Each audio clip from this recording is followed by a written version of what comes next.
بسم اللہ الرحمن الرحیم۔ اللہ کے نام سے شروع جو بڑا مہربان نہایت رحم والا ہے۔ حضرت امام علی علیہ السلام کا فرمان عالی شان ہے کہ اللہ تعالیٰ نے اپنی نافرمانیوں پر دنیا میں عذاب اس لیے مقرر فرمایا ہے کہ اپنے بندوں کو آخرت کے عذاب سے محفوظ فرمائے۔ اللہ تعالیٰ یہی چاہتا ہے کہ وہ اپنے ایماندار بندوں کو ایسی جگہ سے روزی پہنچائے جہاں کا ان کو وہم و خیال بھی نہ ہو۔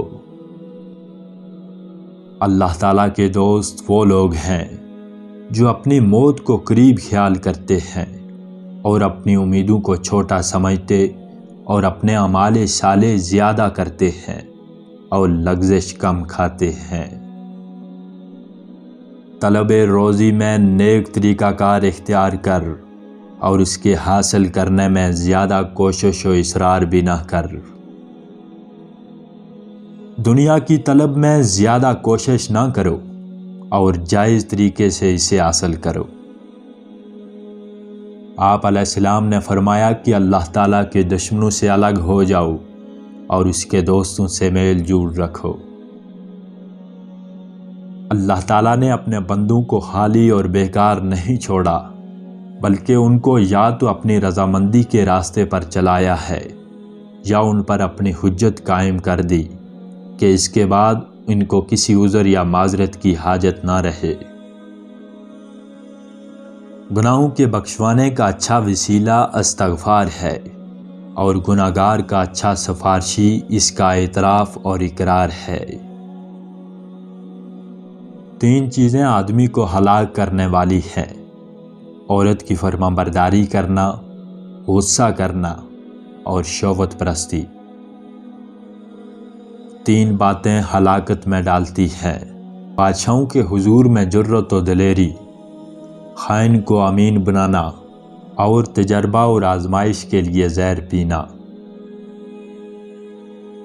3 چیزیں آدمی کو جلانے والی ہیں: دولت مندی کے بعد فقر و تنگ دستی، عزت کے بعد ذلت، عزیز و اقارب کا فوت ہو جانا۔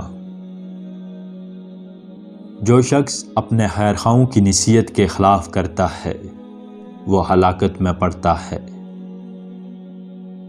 جو شخص ہمارے طریقے پر چلتا ہے وہ ہمارے ساتھ ہوگا اور جو ہمارے طریقے سے پیچھے ہٹا ہے وہ تباہ و برباد ہوگا۔